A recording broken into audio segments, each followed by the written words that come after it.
I'm Matt Graham, a grateful alcoholic. By the amazing grace of God and a program of action and service called Alcoholics Anonymous, I'm alive and sober today. And I don't say that for you, I say that for me, because when I came to Alcoholics Anonymous, I wasn't happy to be alive and I wasn't happy to be sober either. But because of that loving, caring, forgiving God that I found here, I'm happy to be both those today. I'd like to thank Jackie for asking me to come here. It's like, she didn't call me to ask me to speak here. She called me to get a phone number. And when she got my name, she goes, God, you sound familiar, you know. And she got to go into her mind, and someone gave her a tape of me to someone we both know, and that's how I ended up here. Yeah,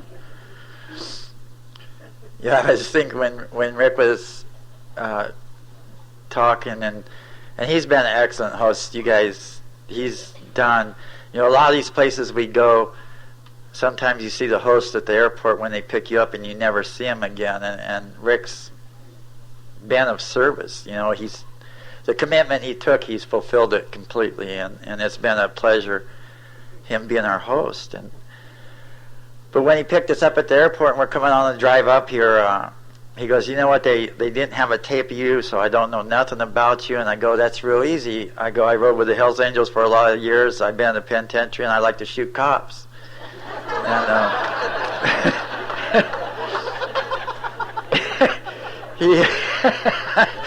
he had a moment of silence or something.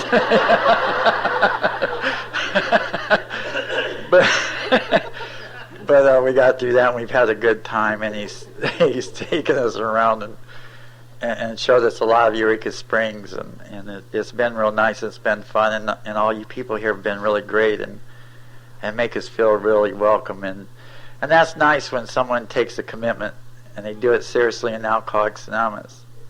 You know, the old timers taught me that if I can't, you know, keep my commitment and do what I commit to, then I probably won't be able to stay sober one day at a time for the rest of my life. And when I got here, I couldn't go back to drinking anymore. A lot of people here have heard tapes of mine or heard me before, and they're telling people, God, he's a real low bottom drunk, and that's not true. I was just see, we all get here. We have an emotional bottom, and that makes us all a low bottom drunk. After that, it's like the stupider you are, you can add to your war stories, you know. And I was just stupid a lot. Surrender wasn't in my vocabulary. You know, Bob also told me, you know, I'd like to congratulate Bob. You know, I've known Bob for a long time, and he got married 3 weeks ago, and he sounds good. You know?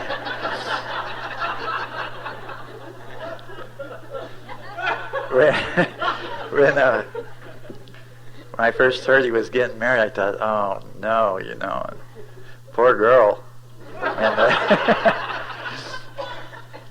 I've gotten to meet Julie, and she's a really nice girl, and Bob's a really nice guy, and I love him a lot, and all the speakers have been really great up till now, and Bob told me all the newcomers are down in the basement where the smokers are, and so I'd like to welcome you all to Alcoholics Anonymous. You know, hope you don't do this deal like I did, in and out for a lot of years. You know, we're supposed to tell what it was like, what happened, what it's like now. And, you know, I was one of those that, you know, when I first got sober, it's right after that they proved that alcoholism is hereditary. God, I wanted to be that victim one more time. You know, it's not my fault. And thank God for the old timers, and they told me, boy, they always call me, when they call me boy, I knew I was in trouble. And they tell me, boy, we've heard your story. And you have one brother that's not alcoholic, right? I go, right. I go, what, the milkman slip in there or something, you know? It's like, dang, man, you know. And my brother, you know, My brother that's not an alcoholic, there's only one out of the whole family that's not alcoholic. And you know, his life bored me to death. I didn't care for it when I was drinking. And his life, now that I'm sober, I still don't care for it. It's if that's what normal is, I'm glad I was an alcoholic, you know. But he does those stupid things like you know, and he's worked for me for a lot of years, and I'm a contractor, and so, you know, construction people, they drink a little bit, not much, but a little bit. And he would do stupid things like take a beer, you know, when they had the twist tops. I don't even know what they are anymore, but and he would drink about half of it and put it back in the ice chest. And that thing would roll around in there for days, you know. Yeah, and you guys all know it goes bad, right? You know, but from when you pop a top on a beer, you got about 35 seconds to get that dude down. Or it's going flat, you know. I mean, even though it goes flat, you know, I mean, I've drank a lot of those the next morning, you know, and with a cigarette butt in it, and, you know. You know, my wife is that way, and you know, I'm grateful to Al-Anon's here, and I love having Al-Anon's whenever I'm talking, because if they weren't here, I might be the sickest guy in the room, you know, and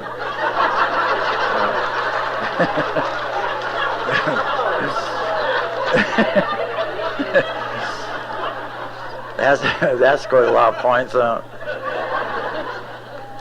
But my wife's an Al-Anon, and I'm really truly grateful to be married to an Al-Anon. You know, and like you newcomers that are down in the bottom, man, you guys do like a lot of alcoholics do. You run around trying to find that AA romance on AA campus and get you another alcoholic, and a lot of times that doesn't work, and a lot of people ask me, why not? I said, what does the book say? The book says we're selfish and self-centered, and we're all we think about. So if you marry another alcoholic, what do you expect? They're going to think about themselves. So I got me an Al-Anon, so there's two of us sit around and think about me, you know, and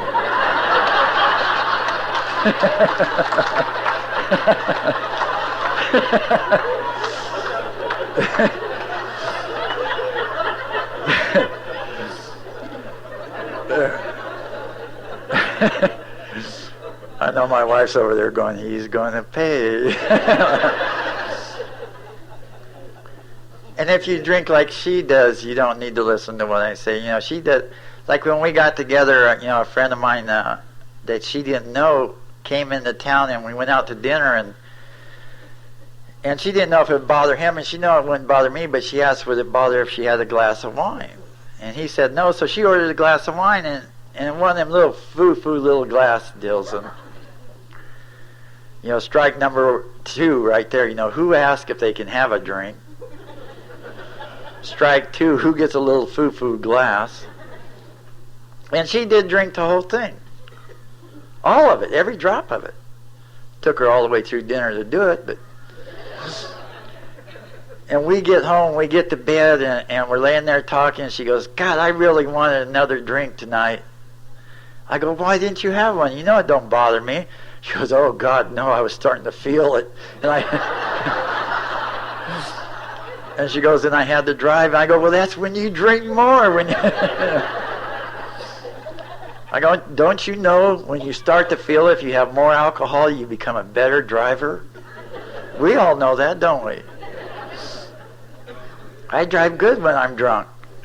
Don't remember how I got from Fresno to Oklahoma City, but I know I must have driven good. I never felt like I belonged anywhere before I ever had a drink.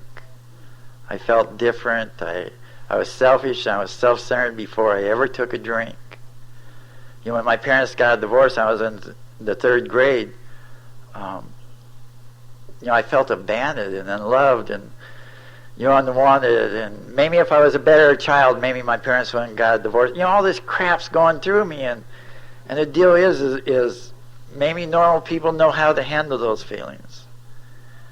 Maybe normal people get pissed and go tell somebody. I don't know what they do, but my mind sees what it wants to. It doesn't see all the other stuff. And I couldn't handle this. And see, I had brothers, but not till I did the inventory steps in Alcoholics Anonymous did I ever once wonder, do my brothers feel the same way? No, this is all happening to just me. Nobody else in the rest of the world, just me. And my mind clicks in that my parents have these parties and people drink and they laugh and it seemed like they enjoy life.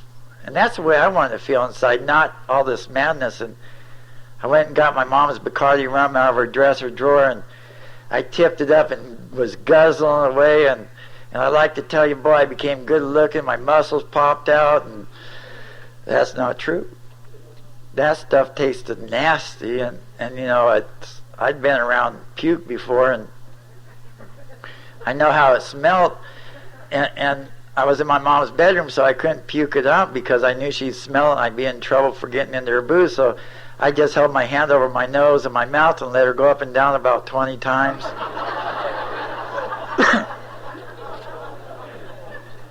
Till it finally stayed down, and you know, it wasn't all glorious, it wasn't, you know, nothing fantastic, it wasn't what I expected, but what alcohol did for me right then was all that madness that I couldn't deal with in life. It was just okay. It was okay that my parents were getting a divorce. It was okay that I was abandoned. It was okay that I was unloved. It just didn't matter. You know, I tried to chase that effect that alcohol produced for a lot of years. Not to make life good and exciting, but to make life, to whatever was going on in my life, just doesn't matter. That's all I wanted ever again. That just doesn't matter.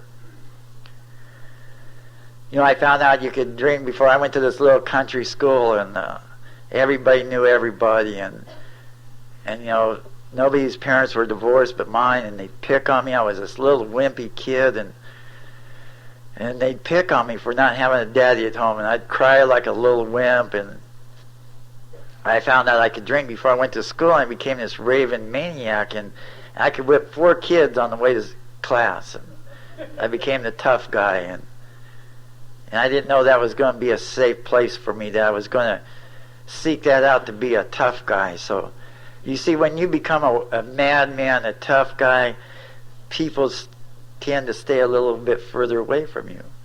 If people stay a little bit further away from you, then you don't have to worry about people finding out maybe that you're scared and you're a little wimp inside and that you're vulnerable and you can be hurt. So it was easier for me to make you afraid of me and keep you at a distance so you never could find that out. You know, and when you're in the 3rd grade, it's a little hard to get booze. So you get into burglarizing houses and you throw the TVs away and stuff. So you make it look like a burglary, and you keep the booze. And we got a lot of good liquor back then, you know, that's a lot of Thunderbird and stuff like that. And you know, it's not too bad if you mix a little strawberry Kool-Aid with it. You can when you get sick and throw up in your bed, it makes a heck of a mess, so. You know, I'm the type of guy that, you know what, if you got something, I got to be better than you. So if your mom and dad buys you a new bicycle, I got to go out and steal me one. Because you see, my parents are in the bars now. They're divorced, and we don't see my dad. If we want to see him, we got to find him in the bars. And my mom gets off work, and she goes to the bar, and sometimes she don't come home. So we're able to run and do whatever we want to do. So if you got a nice bicycle, I got to be better than you, and I go out and steal 2 or 3 of them. I always got to be 1 step ahead of you, and if you got a package of Army men, I got to have 4 or 5 packages. And of course, if you do those things, you start going to juvenile hall systems. And God, I'd be so scared when they throw me in there, but as soon as I get out and got back to school, you know, the other kids looked up to me, man, God, you're the neatest guy in the world, you get to go to juvenile hall and be locked up. And say, yeah, man, you know, I whipped 14 guys while I was in there, too. Never once did I ever tell me I wanted to cry like a baby. I want my mommy and daddy to come take care of me. But you see, I can't do that. You know, my mom, of course, she had the drunken boyfriends, and they'd beat me, and they'd beat me. And, you know, one time when I woke up the night before I turned 13, I woke up in a pool of my own blood, and I said, I'm not taking this anymore. I moved out. I moved in with the president of the Hells Angels in Fresno, and life's going to be different here, and I looked up to these guys because wherever they went, people ran. They were scared of them, and if they walked in a room, people ran to get away from them. And you know, that first night I walked into Benny's house, and he's sitting there on the couch, and there's this good-looking blonde. She's got her hand down his pants, and I said, man, I want what these guys got. Never got it, but, you know. I was getting drunk that night, and I must have got drunk enough. They said, take these pills, and I didn't ask what will they do, and I was scared to death to take them. But I took them anyways because I want to fit in. And I don't remember the rest of the night, and the next morning I couldn't get up. My job at 13 years old, I pulled transmissions out of cars, and they rebuilt them, and I put them back in. And I couldn't get up and make it to work, and they said, try this white stuff. You'll make it out of bed in a couple minutes, and that was true. You know, I was up and dancing, dressing, and I made it to work, and my boss, he got drunk and loaded, and after a while at work, he came over and kicked the creeper and said, man, you must have took too much of that white stuff. You're not getting no transmissions out. All you're doing is spinning round and round. He goes, you better drink some more. And that's the kind of alcoholic I am. I always overshoot the boundary right from the gate. I don't half measure nothing. Next thing I know, he's kicking the creeper saying, man, you must have drank too much. You ain't getting no work done. All you're doing is sleeping on the creeper. You better take some more of that white stuff.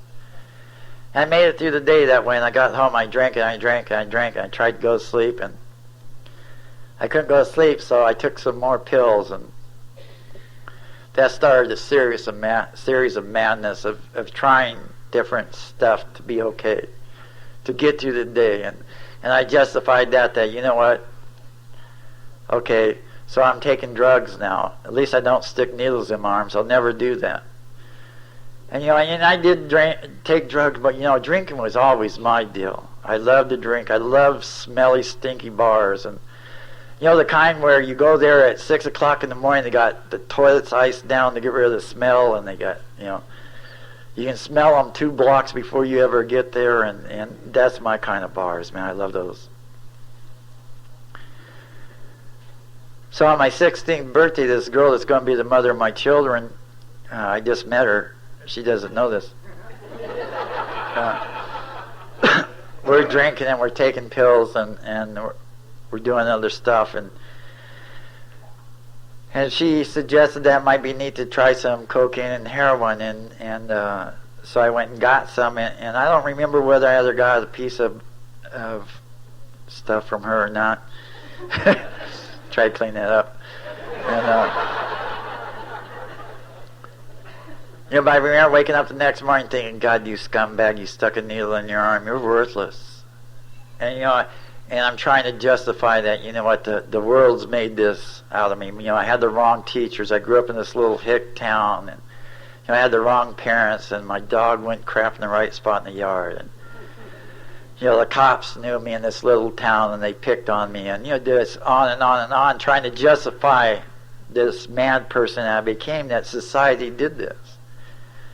And my dream was that I turned 18 so I could go to jail instead of juvenile hall. I'm going to the youth centers, and you know, my dream did come true. I turned 18 and I went to jail, and I didn't mind that. But you know, I don't know how you are, but when I'm locked up, I'm always doing inventories.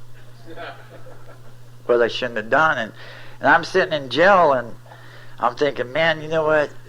I shouldn't have really done that. You see, I did an armed robbery and I shot a cop. And I'm going, you know what, you see, I don't mind shooting a cop, but I wanted to start off going to jail for like a robbery or something and work up to shooting cops later on, see.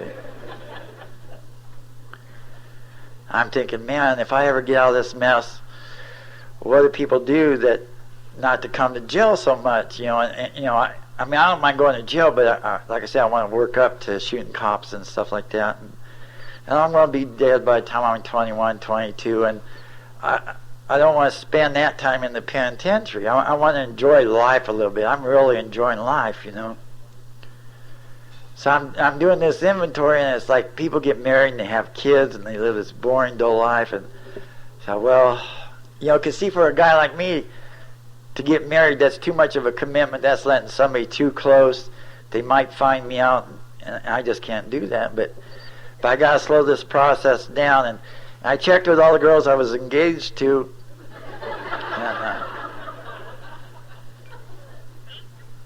And this one girl said she was pregnant, and back then, if you got a girl pregnant, the right thing to do, you married her.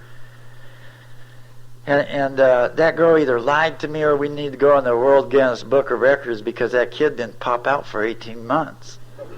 And I was pissed. And, of course, that marriage didn't work, and you guys did geographics. I never did a geographic. When they got an indictment for your arrest in a state, you moved to another state, and that's not geographic, it's just looking after your own butt, So I moved to Reno, Nevada, and God, that was, I found heaven. I mean, they got bright lights, and that's me, I love those lights and the action, and they got 24-hour drinking. The free drinks, you guys know about those free drinks? Yeah, usually the first 30 minutes you're there, your paycheck's gone, but they're free drinks, so. And God, this is heaven. If I would have been born in Reno, Nevada, I could have been a good person. Life would have been different. My problem, I was born and raised in Clovis, California, with a bunch of hicks, and a guy like me needs to be in the big city like that with the lights flashing and the wild women, and you can drink round the clock. And the problem is I took me up there. I'm back in jail again. And it seems like every other day I'm back in jail. I'm thinking, man, how'd they find out I got up here so quick? I'm sitting in jail doing inventory one more time. See, you know what? This is going way too fast. And by this time I shot another cop, and I got off those charges. And it's not that I really like shooting cops, but cops tend to want to be between you and where you want to go. I'm the type of alcoholic, no matter what stands in between me and what I need to do to get a drink, whoever's there has got to go. And cops always seem to be around me, And I'm doing that inventory, I'm thinking, you know what? I got to find something that, because every charge I get arrested for, I end up getting off of on technicalities and good lawyers, and so they can't make me mind. I need something to make me mind, and the Vietnam War is going on, and I get the picture in my mind. If I get out of this jail cell, I'll split from Reno, because they got an indictment for me, and they haven't found that out yet in the jail I'm at, in the Washoe County Jail. And I get out of jail, and I'm thinking, in jail, I'm thinking about the Vietnam War, and you know what, I could legally go over there and kill people, and I figure probably they get me straightened out in about 6 months, and I become a 10-star general. And I know you guys are laughing because they don't have 10-star generals. I'm going to become the first one. And probably about 9 months into this gig, I'm going to steal army tanks and bazooka guns, and I'm going to sell them. I'm going to sell dope, and about a year into this deal, I'm going to become a millionaire and live my life happily ever after. And that's a heck of a commitment for a guy like me. So I got on my Harley, and this oil leaking Harley, and I had on 2 pair of Levi's where more skin was showing than Levi's covered, scraggly old beard and scraggly hair, and I rode to Fresno, and the recruiter's office at the time was in this old building, and you had all these steps to get into the building, and I rode my Harley up them steps and into the recruiter's office and shut that oil leaking thing off on the hardwood floors in there, and just like in Bill's story, I had arrived, I remember turning that Harley off, and I got off, and they're all looking at me, and I said, I'm the one you're looking for, I took all their tests, and I had 2 indictments in 2 different states for me, and they asked me when I wanted to go in the service, and I said today would be fine. They told me I had to come back the next day, and I came back, and all that fear I went through that night, am I going to be picked up, or are they going to find me out, and the drinking to try to get rid of that madness, and the next day I went in, and they said, we can't let you in. I go, why? And they said, well, we got your civilian record here, and it says you'd like to kill people. And I go, I told you I'm the one you're looking for. Through some people I knew, I got to go in. And back then they were shipping people from the West Coast out to the East Coast for basic training, from the East Coast to the West Coast for basic training. And so this is a heck of a commitment for a guy like me, and so I buy all this stuff to make the trip back east, because once I get there, they're going to make me a good guy, and so I owe myself that last good drunk. And it was time to get on the bus, and they told me Matthew Gerald Green. I go, what? And they go, on the bus over here. I go, where's that bus going? They go, Fort California, which is about a 3-hour trip. And I bought enough stuff for about a 3-day trip. And of course, you got it right. You can't throw it away. And I know they forgot to let them know that I was coming, because if they let them know I was coming, this drill sergeant that was at the bottom of the bus wouldn't be screaming at me if he knew it was me. And you know, I'm a little slow getting out of the bus, you know, and he's screaming at the top of his lungs. I'm sitting in the back seat of that bus doing another inventory. See, when I got here, they told me to do inventory, and inventory's got me in trouble before I got here. But I'm doing this inventory thinking about, you know, I'm going to have to let this guy know who I am. And my mind clicks, you guys ever get a good plan A? Plan A always seemed real good to me. Plan B was never very good, but so I get to thinking, you know what, if I'm getting off this bus, I'm coming down the steps, I'll have a little bit of momentum behind me, and I could one punch that dude and he'll probably go out like a light. And Plan A worked real good. I hit that dude and he went out like a light. And when he went down, as he was going down, I could see behind him then. And there was these 2 7-foot goons behind him. First 10 minutes, I'm in the military. I'm locked up in the stockade. And you probably guessed it, I was doing another inventory. Going, this is a wrong decision to join the Army. And once in a while, they let me out of there, and I'd get in trouble, and I'd go AWOL, and I always ended up back in the stockade. And one time out, and AWOL, I robbed an armored truck. It seemed like a good idea at the time, and I got a lot of money out of that deal. And they didn't catch me for 6 months. And when they caught me in 6 months, all the money was gone. And they took me to the federal penitentiary. And to let them know who I was, when I got off the plane and the guards came to get me, I had leg shackles on, and I tried to kick the guard in the gonads to let him know who was boss. And they threw me in the hole there, and I'm doing another inventory going, that was a bad decision too.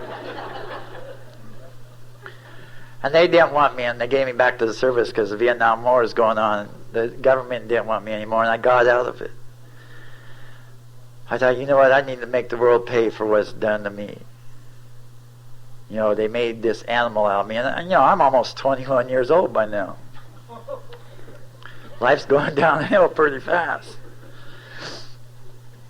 You know, by the age of 23, the court systems gave me the choice of going back to penitentiary or going to this year-long recovery program. And I graduated from that year-long recovery program. And I didn't drink. Well, for 10 months of it, that was close enough to a year. I got my medallion, and you know what I got out of there was I heard people, and I, you know, yeah, I'm out. If that's what an alcoholic is, I'm an alcoholic. You know, I'm 23 years old, on my 5th wife, and so yeah, my life's probably unmanageable. But you see, I didn't have no willingness to do anything different. You know, I had over $100,000 in the bank. I was driving a brand new Corvette, and I had a construction company, and my 5th wife was still good looking. She was a pain in the butt, but she was still good looking. And you know, it's like, you know what, yeah, I'm an alcoholic, but you know, who cares? You know, I'm sure I must have heard that this is a progressive disease. It gets worse, never better. And so from time to time, the court systems found it necessary for me to go to the drunk driving schools and AA meetings, and you know, I ended up with 13 drunk driving convictions by the time I got sober. And And that's back when you got a, $100 fine, $150 fine. It was real neat back then. You could get 14, 15 drunk drivings, and you have your lawyer just postpone them, and once a year you go for however how many you had. They drop 13 of them and convict you on one. It wasn't no big deal, It's not like it is now. So I'm going to these meetings off and on for 8 years now, and I'm on my 7th wife, and we got another little baby boy, and life kind of sucks a little bit. I'm wanting to die real bad. I've been wanting to die on a daily basis for a lot of years. I tried the suicide attempts, but I screwed them up. Like my arm's really scarred bad from where I slid it real bad with a razor blade, and I made a big dope deal, and I forgot the guy was going to come get the dope that night, and he wants his dope, and he kicks my door, and I'm laying there bleeding to death, and he takes the dope and calls 911, and he splits, man.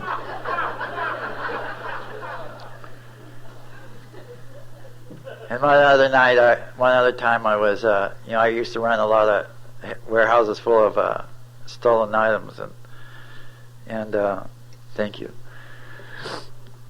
And I sold a whole warehouse full of stolen stuff, and I drank a lot and shop a lot of stuff, and I knew it was enough to kill me, and he came over because I didn't meet him at the warehouse, and same thing, kicked my door in and got the keys to the warehouse and called 911, and he split.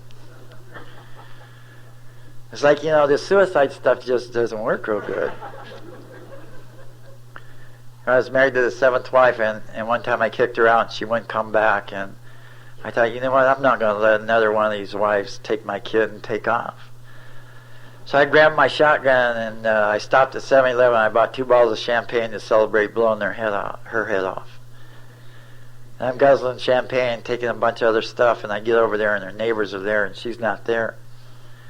Her neighbors knew I'd been in the nut wards and the penitentiaries, and that was crazy, and it just didn't matter anymore. And I kicked her window in. I'm sitting there waiting for her to come home so I could blow her head off. And at this time of my life, I can't, no matter what combination of whatever I'm taking, I can't shut that madness off.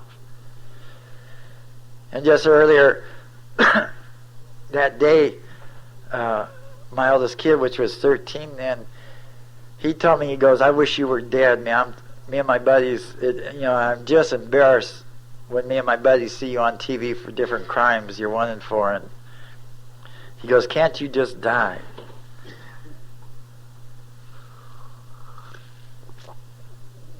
I got to thinking that, the world deserves to pay for what it's done to me. It's going through my mind, the knock of my mom when she stood between me and the door, when she'd come over my place and want me to do something about my problems. And she'd get between me and the door to leave. And I'd backhand my mom and knock her through plate glass windows. I couldn't shut that kind of madness off anymore with all that alcohol. I thought, what? The world deserves... the SWAT team's out there by now, and you know what? I'm a tough guy, but I can't shoot another cop with kids. I can't do that no more. But I can't walk out there and say, hey, you know what? I give up. Let's go to jail. It sounds like fun. I can't do that. I got this image to keep up, right? So I'm thinking, you know what? My kids would be better off if I wasn't breathing air in this world. And I stuck that shotgun in my head and I pulled the trigger. And when I came to out of that coma months and months and months later, they flew in life support systems from all over the world, and I heard this beeping crap going on, and I was all the way blind, and I'm most of the way blind now. This is just a big blur out here. I have this plate that pops in my head here, and if I pop it out, I can't talk still. And I didn't have a plate in there then, so I couldn't talk, and so much of my face was missing, they said you could walk up and stick your fist inside my head. I had tubes sticking out of me everywhere, and they had leather restraints on every movable part of my body one more time. Anything that moved, they had a leather restraint on it. And the doctors would come in on a daily basis, and they tell me, boy, there's nothing we can do for you. You're going to die.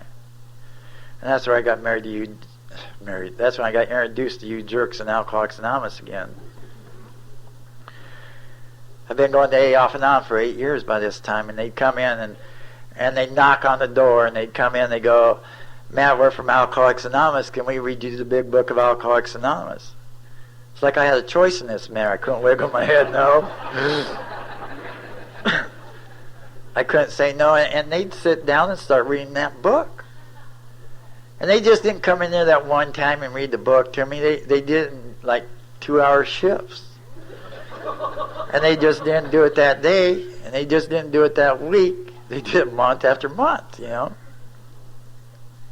I don't know how long I was there before I thought, well, man, you're not really going anywhere in a hurry. Maybe you ought to listen to what they got to say.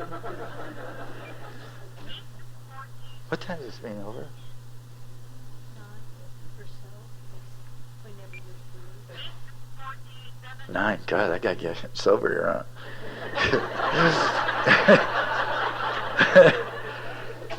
So, you know, as you can tell, I did live through that, and you know, I started going to 3 to 5 meetings every day.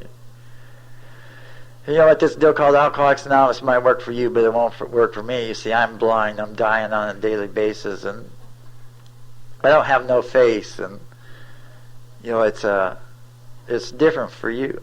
And people, you know, for the next almost 2 years, people did what you're supposed to do in Alcoholics Anonymous. They'd come up and offer to give me rides to meetings of Alcoholics Anonymous. People would call them up and they'd give me their phone numbers, and I'd wad them up and throw them on the ground and tell them how stupid they were for giving a blind guy their phone number. You know, all I did was do the fellowship of Alcoholics Anonymous.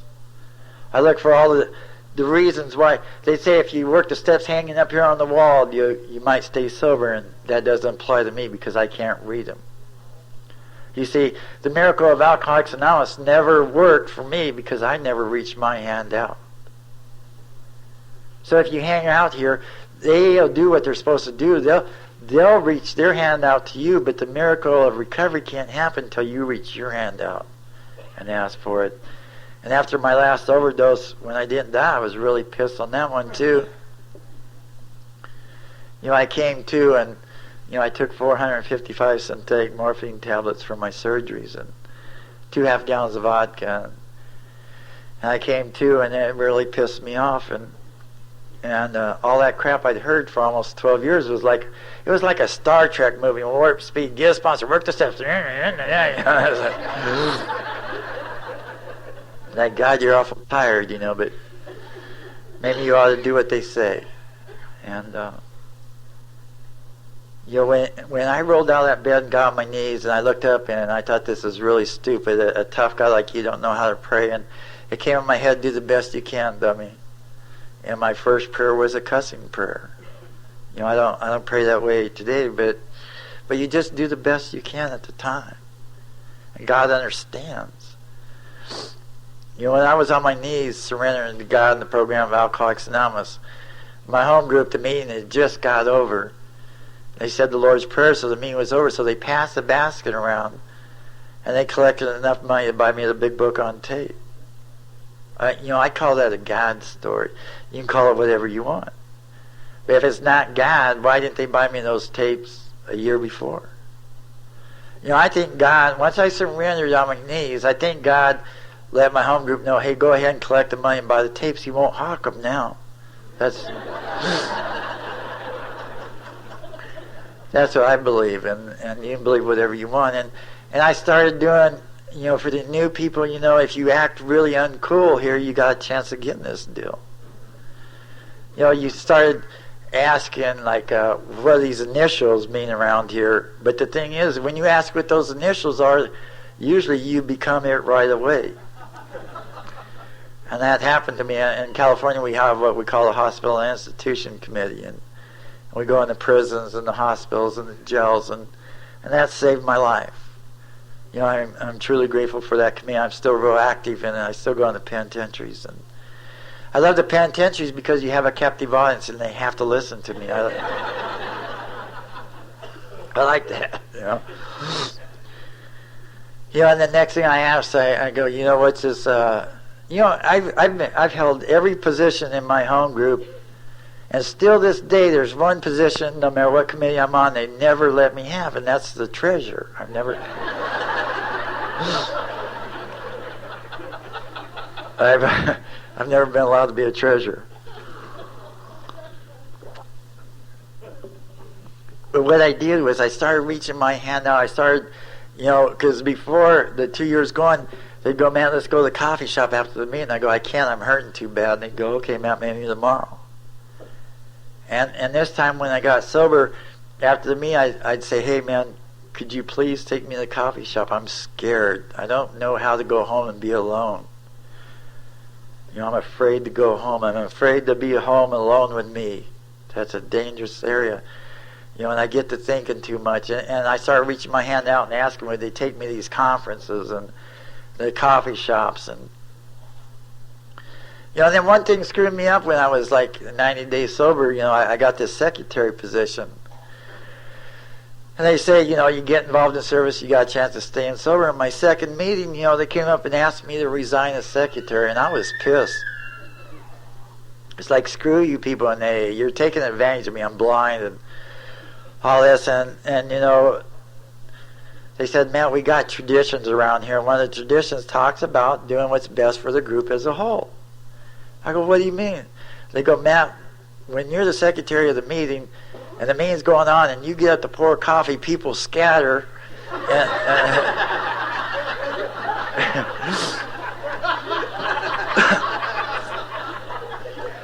It disrupts the meeting, So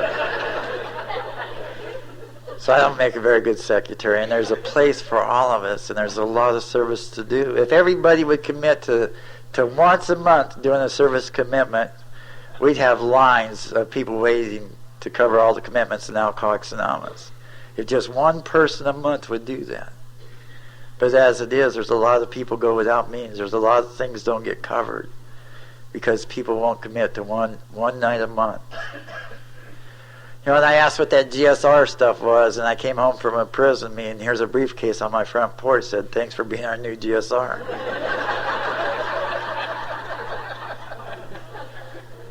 So you know what, if you want to go back out and drink, don't ask what these initials are.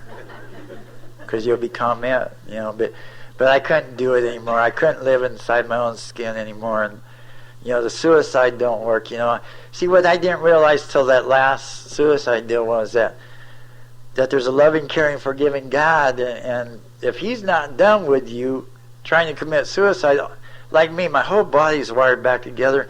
I'm missing bones, I'm missing arteries, I'm missing muscle grafts. I'm missing a lot of natural body parts. And if God's not ready for you to go, all you're going to do is miss body parts. I don't know how much simpler to make that,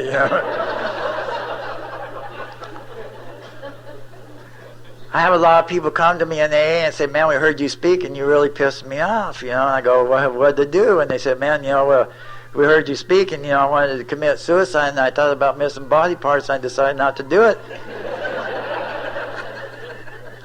So if you're in here thinking you might want to commit suicide, but you think, well, you might end up missing body parts, then that's I'm not screwing you up. I'm sharing my experience, strength, and hope. That's all.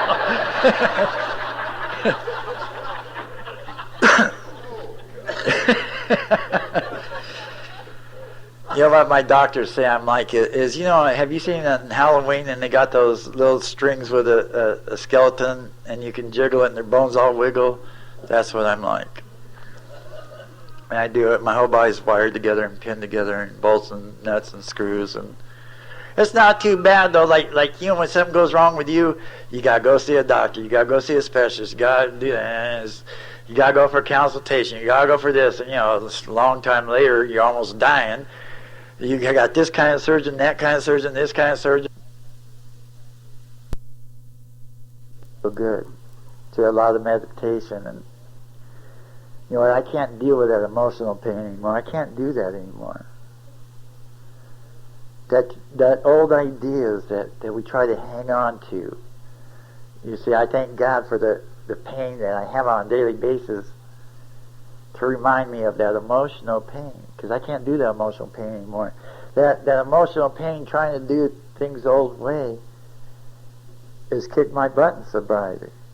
It's made me study the book a lot more. It's made me reach out a lot more. It's made me dwell into the 6th and 7th step a lot. so I can get out that emotional pain. You know, there's things happen to me in sobriety. God dang, time flies by, huh? You know, there's a lot of good things happen. There's a lot of bad things happen. They're not, you know, my sponsor kicked my butt if you heard me say that. There's no bad things happen. He said they're learning, growing experiences, and I need to thank God for those learning, growing experiences. And I'd much rather work steps than have learning, growing experiences today. But,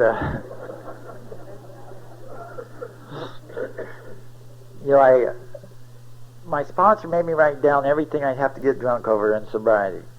And everything I wrote on that list is almost came true. Almost all of them. I haven't had to get drunk. You know, some of the hardest things I've ever done in my life has been in sobriety. You know, my youngest son, he's 15 and a half years old. He just got back from Mexico today. He's down there with the church, carrying the message of God down there. I'm really proud of him for what he's gotten into. He was going a little the wrong way there for a while, but he's my pride and joy. You know, he's never seen his dad drunk, and he's been raised. You know, a year old, I'm dragging him to AA meetings with diapers on, and because I can't afford a babysitter, and they allowed me to bring him in meetings, and he's growing up in AA. You know, and there's like I go out in 12 steps, some guy, and bring him home, and 1 o'clock in the morning, 2 o'clock in the morning, I'm so tired I can't stay awake anymore. When your little boy tells you, "That's okay, Daddy, you go to bed, I'll finish." And you get up at 5 o'clock in the morning and you walk out and you come down that dark hallway and there's a little dim light in the living room and your little boy's got the newcomer there and he's saying, "Dummy, if you just do this in the book, you'll stay sober," you know.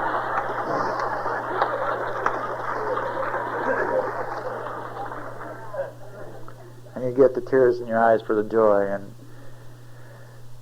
then the doctors perform the wrong surgery on that little boy and he almost dies. You know, how do you deal with that? You know, it was said here a lot this weekend, this we deal. That's how you get through these deals. We get through them. I don't get through them. We get through them. I don't do any of this alone. It's like, you know, the doctors, I'd go home and take a shower, and a couple times I did that, and the doctors would call and say, "Hey, you know what, you better get down here, your little boy ain't going to make it through the night." And I want to go kill me a doctor sober. I don't care. You know, they're killing my little boy, and because it's a we deal, and I got a couple guys I sponsor there. I got an idiot attorney and an ex-convict there, and they see I'm nutting up, and I'm going to go kill me a doctor, and they grabbed hold of me, and I told them, "Let go of me," and they weren't impressed at all. I said, "I'm your sponsor," and they weren't impressed. And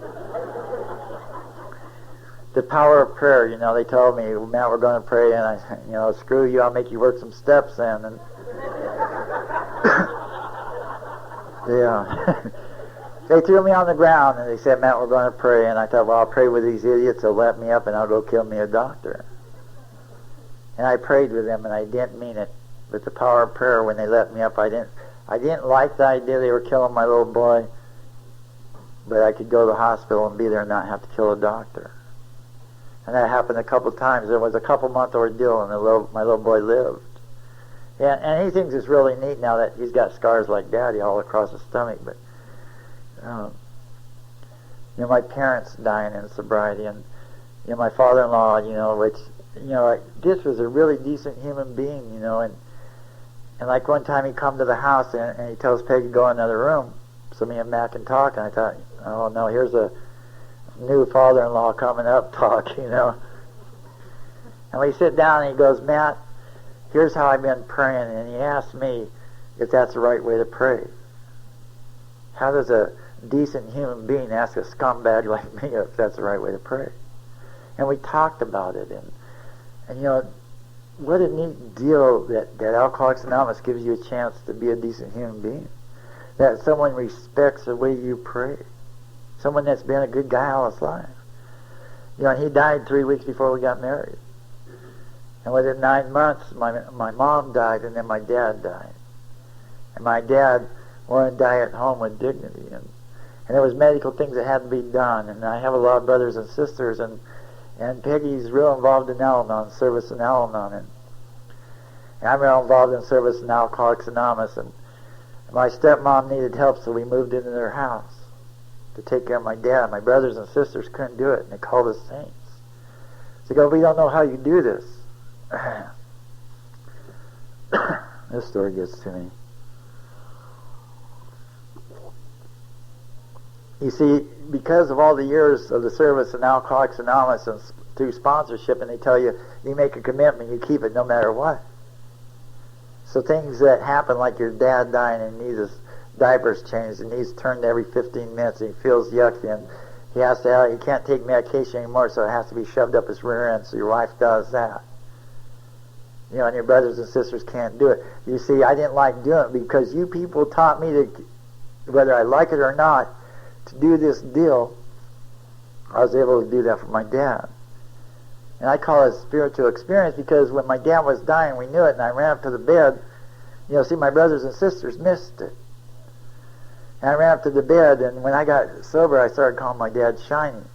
You know, because of the men's steps and stuff that we did.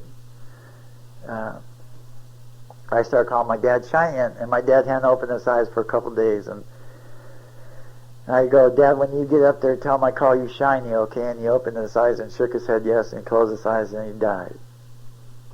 You know, I got to be there for that, man. I got to feel that. You know, do I think, boy, I got to go sit and roll my dad and watch him die? No, I don't sit and think, boy, what a great deal that's going to be. But you know what, today I treasure that experience. And because you guys taught me how to do that, I get to do that. You know, I did get married, and you know, we didn't have no kids at home then. Peggy's kid lived with her ex-husband, and my youngest kid was living with his mother then, and then all of a sudden we get a phone call and we go pick the kid up with green hair and spiked out everywhere we bring this kid home. And my seventh ex-wife and her husband getting a divorce, so we bring the 15 there. He's 15 now. We bring him home, and all of a sudden we got two raging teenagers at home. And you know, because of Alcoholics Anonymous, I took my ex-wife back to court last year, and a scumbag ex-convict like me, I got full custody of my child a year ago last March. She doesn't have any rights to that child. I have them all, and that's not supposed to happen for a guy like me. You know, and I'd like to tell you that, you know, because me and Peggy applied the 12 steps of Al-Anon and Alcoholics Anonymous in our marriage, that's been wonderful. That would be a lie. I'd like to tell you I'm this Mr. A guru, and I haven't had to seek no outside help in that area, but I have had to. And that was hard to say, you know what, I need outside help with a marriage counselor. And for me, that enhanced my sobriety. Because not only did I get a look at certain areas, how I open-ended talks with my wife, but how I did that with my sponsees and how I did that with other people in AA. You know, it helped a lot. You know, our life is pretty good, and we get to travel a lot. And, you know, we got she's almost 4 years old, a flaming redhead little granddaughter, and she says, Papa, and I just melt, man. I love being a grandpa, and I wish I got to see her more, but they don't live around us. And my daughters are real unresponsible, and half the time we don't know where they're living because the phone's turned off or they're getting kicked out where they live. She attracts worthless bums that don't work, you know, as her mates, and she works and they don't, and so a lot of things goes on there. And I'd love to go rescue her, but I know I can't do that. You know, life has gotten really, really good in Alcoholics Anonymous, and it's because I stay involved in Alcoholics Anonymous. I've seen so many people that got involved and got their lives back together and got the wife back and the job back and the money back and the cars, and all of a sudden they don't need to do the service in Alcoholics Anonymous no more. And I hear them in meetings, you know, 10, 12 years sober. Well, I need to leave that service work for the new people. And all of a sudden you don't see them in meetings anymore because they got too well to have to do the service in Alcoholics Anonymous anymore. I hope I never see the day I don't have to do service in Alcoholics Anonymous anymore. You know, I love Alcoholics Anonymous with all my heart. I love being around you people. This has been a wonderful conference, man. You guys are really wonderful here. Yeah, I think I passed my time up, so I'll close with a little story I stole from a guy in AA. And it was at a retreat me and Peggy were at, and this was on Sunday at a retreat, and he handed out this list deal. It's kind of like to check yourself, doing a 10-step inventory, like, and different deals to have you look how your day went, and did I honk and flip anybody off today? And no, I didn't do that. Yeah, you're a pretty good guy. Was I nice when I went in the grocery store today? And oh man, I didn't cuss nobody out in the grocery store. Yeah, you're a pretty nice guy today. Did I go to me and try to help another newcomer today? And yeah, I did that. You're a pretty nice guy. I'm patting myself on the back pretty good. It's okay to have that ego you got going. Look at all the nice things you did today. Get down to the bottom of this list and it says, am I the kind of person my dog thinks I am?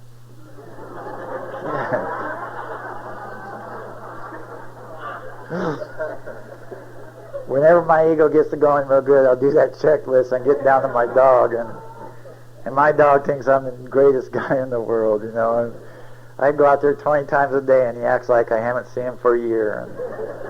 And he just spazzes up seeing me, man, And when we're gone like weekends like this, and we get back, he just, you're just so happy to see us, So I like to do that on a daily basis. Am I the kind of person my dog thinks I am? Because it gives me a lot of room to grow. If I try to be the person my dog thinks I am, I'll be able to work at this one day at a time. Thank you, and I love you, and God bless you.